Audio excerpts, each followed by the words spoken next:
আবেলপুর গ্রামে চিঙ্কি আর বাবলি তার মায়ের সঙ্গে থাকতো। বাচ্চারা, আজ আমি মাসির বাড়ি যাচ্ছি। মাসির শরীর ভালো নেই। মা, আমরাও তোমার সাথে যাব।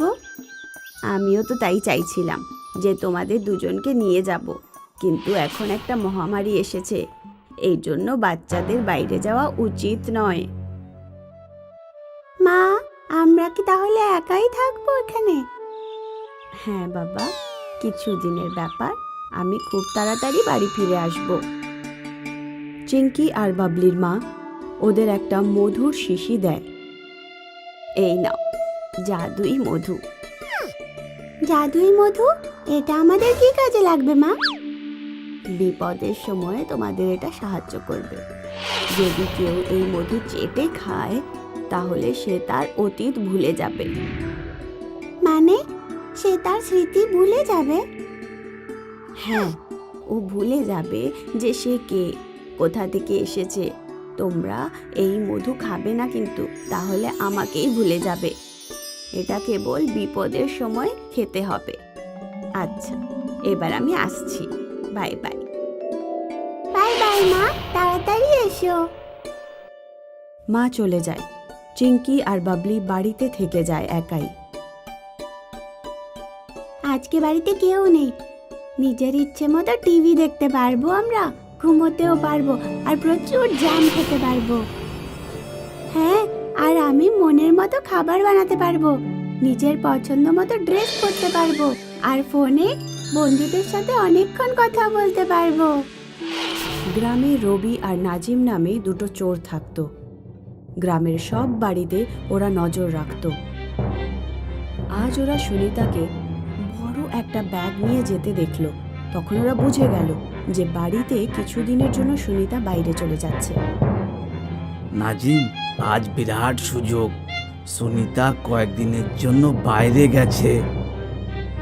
হ্যাঁ, কিন্তু ওর দুটো মেয়ে পিঙ্কি আর বাবলি তো বাড়িতেই আছে। আরে তুই ওর বাচ্চাদের ভয় পাস? ওরা কি আমাদের চুরি ঠেকাতে পারবে বলে তোর মনে হয়? মিষ্টি লজেন্স খাইয়ে মিষ্টি করে ঘুম পাড়িয়ে দেব। ঠিক বলেছিস, আমি সুনিতা সব গয়না, ফ্রিজ, টিভি সব আমাদের হয়ে যাবে।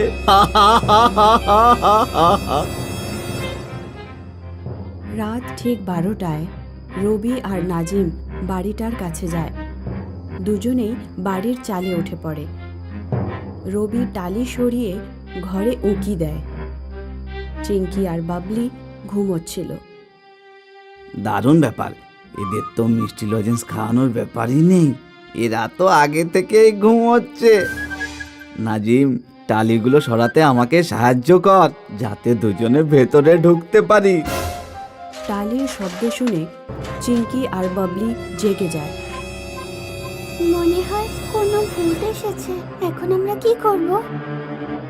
মা বলেছে ভূত বলে কিছুই নেই, নিশ্চয়ই চোর এসেছে।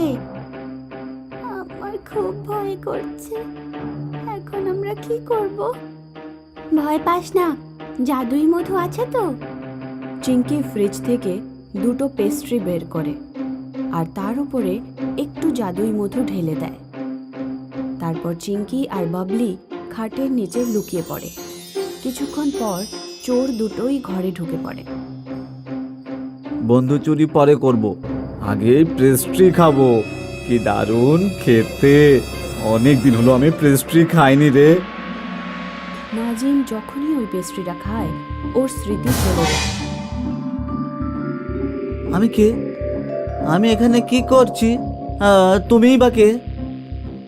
নাজিম, তোর আবার কি হলো? আরে আমি তোর বন্ধু রবি। কোন রবি?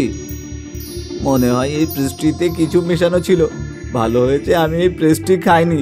শোন, তুই নাজিম, বাড়ির সব জিনিস আমি নিয়ে আসছি, তুই এখানে আমার জন্য অপেক্ষা কর, ঠিক আছে? রবি বাড়ির সব জিনিস এক জায়গায় আনতে চলে যায়। এখন আমরা কি করব? একটা চোর তো পেস্ট্রি খেলোই না, ওর পেটে জাদুই মতো কিভাবে দেব? চিঙ্কি বাইরে আসে আর নাজিমের কাছে যায়। আমি কে? তুমি বা কে? তুমি একজন পুলিশ ইন্সপেক্টর। এই দেখো তোমার বন্দুক আর তোমার লাঠি। এই বাড়িতে একটা চোর এসেছে, তাড়াতাড়ি যাও আর ওই চোরটাকে ধরো।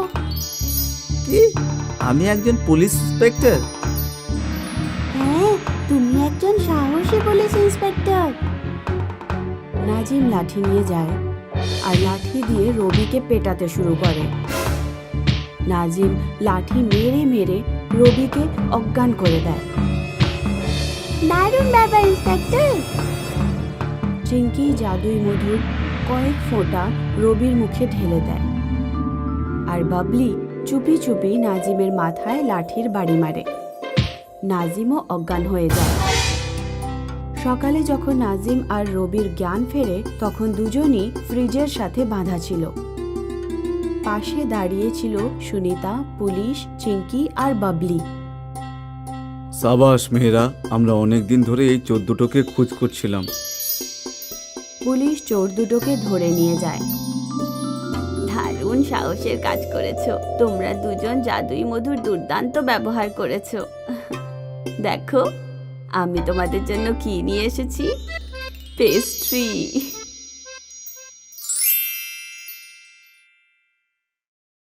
নানাগঞ্জ গ্রামে প্রেমলতা তার দুই মেয়ের সাথে মানসী আর জ্যোতির সাথে বাস করত।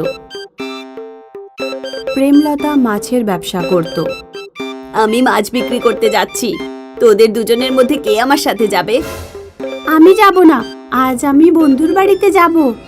যেদিন মাছ বিক্রি করতে যাও সেদিন জামা কাপড় থেকে মাছের গন্ধ আসে, নাকে যন্ত্রণা শুরু হয়ে যায় আমার। আমিও যাব না, আমার পায়ে মেহেন্দি লাগিয়েছি। মা, ও জেনে বুঝে নিজের পায়ে মেহেন্দি লাগিয়েছে যাতে তোমার সাথে মাছ বিক্রি করতে না যেতে হয়। বেশি বকবক করিস না, এক চড় মেরে দাঁত ফেলে দেব। আচ্ছা আচ্ছা ঠিক আছে, ঝগড়া বন্ধ করো। আমি একাই চলে যাচ্ছি। ফিরে এসে যেন দেখি ঘরের সব কাজকর্ম হয়ে গেছে, নয়তো দুজনেরই পিটাই করব। প্রেমলতা মাছ বিক্রি করতে চলে যায়। মাছ নিয়ে যান, সস্তায় মাছ নিয়ে যান, তাজা তাজা ভিটামিনে ভরা মাছ নিয়ে যান। প্রেমলতা যখন রাস্তা পার করছিল তখন একটা গাড়ি হঠাৎ করে ধাক্কা লাগে আর প্রেমলতার অ্যাক্সিডেন্ট হয়ে যায়। মা, এটা কি হলো? আমি যদি তোমার সাথে যেতাম তাহলে খুব ভালো হতো। আমাদের ক্ষমা করে দাও মা। তোরা কাঁদিস না মা, জানি না আমি বাঁচবো না মরবো। তোদের দুজনকে নিজের কাজ নিজেকেই করতে হবে আর নিজেদের জন্য জীবন সাথীও নিজেকেই খুঁজতে হবে। আমি তোদের দুজনকে একটা করে জাদুই মঙ্গলসূত্র দিচ্ছি। জাদুই মঙ্গলসূত্র? যে ছেলেটা তোদের পছন্দ হয় তার হাত দিয়ে এই মঙ্গলসূত্র কোনো প্রকারে পরে নিস। তারপর তারা ঠিক তেমনি করবে যেমনটি তোরা বলবি, কিন্তু এর ভুল ব্যবহার যেন করিস না। মানসী আর জ্যোতির মা দুজনকে একটা একটা করে মঙ্গলসূত্র দিয়ে মারা যায়।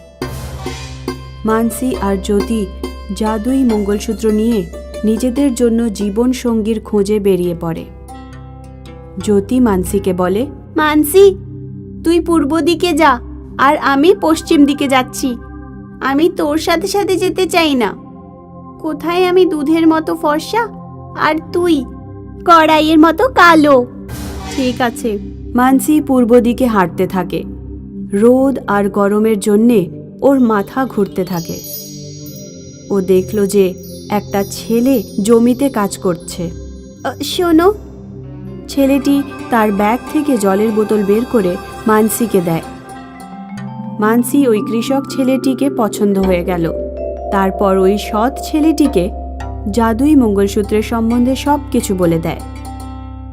এই মঙ্গলসূত্র তুমি যখন আমাকে পরাবে তখন আমি যেরকম বলবো তুমি সেরকমই করবে। এই জাদুর মঙ্গলসূত্রের কোনো দরকার নেই, আমরা এমনিতেই বিয়ে করে নেব। মানসী এই কৃষকের সাথে বিয়ে করে নিজের বাড়িতে ফিরে আসে। ওইদিকে জ্যোতি পশ্চিম দিকে এগোতেই থাকছিল। ওর কোনো ছেলেকেই পছন্দ হচ্ছিল না। সব গরিব ছেলে পাচ্ছি, আমার কোনো ধনী ছেলেই চাই। ব্যাস একবার কোনো ধনী ছেলে আমার গলাতে মঙ্গলসূত্র বেঁধে দিক, তারপর ওকে দিয়ে অনেক জিনিস আনাবো আর অনেক কাজ করাবো। রামনগরের একজন অনেক বড় সোনা ব্যবসায়ীর ছেলে বাজারে এসেছিল।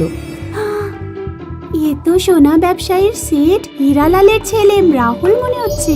যদি এর সাথে আমার বিয়ে হয়ে যায় তাহলে দারুণ মজা হবে। আমাকে শুধু যে কোনো ভাবে জাদুই মঙ্গলসূত্র ওকে দিয়ে আমার গলাতে বাঁধতে হবে। রাহুল যে রাস্তা দিয়ে বাড়ি ফিরছিল সেই রাস্তাতে জ্যোতি অজ্ঞান হবার নাটক করে পড়েছিল। এই ওঠো, তুমি কে আর এখানে কি করছো বলো তো? আজ আজ আমার মৃত্যু হবে। কি? হ্যাঁ, আমার একটা অভিশাপ আছে যার জন্য আজ আমার মৃত্যু হয়ে যাবে। আমার জীবন বাঁচানোর শুধু একটাই উপায় আছে। সেটা কি বলো তো? আমি কি তোমার কোনো সাহায্য করতে পারি? যদি এমন কোনো ছেলে যার ডান হাতে 6টি আঙুল আছে সে যদি আমাকে এই মঙ্গলসূত্র পরিয়ে দেয় তাহলে আমার জীবন বেঁচে যেতে পারে। রাহুলের ডান হাতে 6টা আঙুল ছিল। এই মঙ্গলসূত্র যদি আমি তোমাকে গলায় পরিয়ে দিই তাহলে আমার বিয়ে তো হয়ে যাবে না? এরকম কিচ্ছু হবে না, এখানে কেউ তো নেই যে আমাদের দেখবে। শুধু তুমি এই মঙ্গলসূত্র আমার গলাতে পরিয়ে দাও আর তারপর তোমার বাড়ি চলে যাও। রাহুল যে মাত্র জ্যোতির গলাতে মঙ্গলসূত্র পরায় অমনি জ্যোতির বশে চলে আসে। চল গাধা, আমাকে কোলে নে আর আমার বাড়ি অবধি ছেড়ে দিয়ে আয়। রাহুল জ্যোতিকে কোলে নিয়ে ওর বাড়ি পৌঁছে যায়। শোন, তোর বাড়ি যা আর অনেকগুলো সোনা নিয়ে আয়। রাহুল নিজের বাড়ি থেকে অনেকগুলো সোনা জ্যোতিকে এনে দিয়ে দেয়। আমার খিদে পেয়েছে, কিছু খাবার বানা আর কাপড়গুলোও ধুয়ে দিবি। জ্যোতি রাহুলকে দিয়ে রোজ সোনা আনাতো আর ওকে দিয়ে গোলামের মতো কাজ করাতো। জ্যোতি, তুমি এটা ঠিক করছো না। মা বারণ করেছিল না যে জাদুই মঙ্গলসূত্রের ভুল ব্যবহার করতে না। তুই চুপ কর, তুই নিজের কাজে নজর দে, বুঝলি? জ্যোতি মানসির কথা শুনল না আর রাহুলের থেকে অনেক সোনা রূপো আর গয়না আনাতে লাগলো। একদিন রাহুলের বাড়ির চাকর সব কথা রাহুলের বাবাকে গিয়ে বলে দেয়। মালিক, ছোট বাবু কেন জানি অনেক সোনা দানা গয়না নিয়ে কোথায় কাকে দিয়ে আসে। আমার তো মনে হচ্ছে কিছু একটা গড়বড় আছে। রাহুলের বাবা একদিন চাকরকে রাহুলের পেছনে ওকে অনুসরণ করতে বলে। চাকরটা সারা দিন রাহুলের চালচলন দেখতে লাগলো আর সব কথা রাহুলের বাবাকে গিয়ে বলে দিল। মালিক, ছোট বাবুর ওপরে মনে হয় কোনো মেয়ে কালো জাদু করেছে আর ওই মেয়ের ইশারায় সমস্ত কাজ করে। ব্যবসায়ী জ্যোতির নামে নালিশ করে দেয় রাজার কাছে। জ্যোতিকে কালো জাদু করার দোষে গ্রেপ্তার করে ফেলা হয় আর জেলে পুরে দেওয়া হয়। যদি আমি আমার মায়ের কথা শুনতাম বা আমি মানসির কথা শুনে নিতাম, আমাকে এই জেলে পৌঁছতে হতো না। আমাকে ক্ষমা করে দিও মা, আর কেউ আমাকে এখান থেকে মুক্ত করো। কেউ আমাকে এখান থেকে মুক্ত করে নাও। মানসি নিজের সব কিছু বন্ধক রেখে জরিমানা দেয় আর জ্যোতিকে জেল থেকে ছাড়িয়ে নেয়। তো তুমি কি শিক্ষা পেলে জ্যোতি? যে কোনো ভালো জিনিসের অন্যায় ব্যবহার করা উচিত নয়।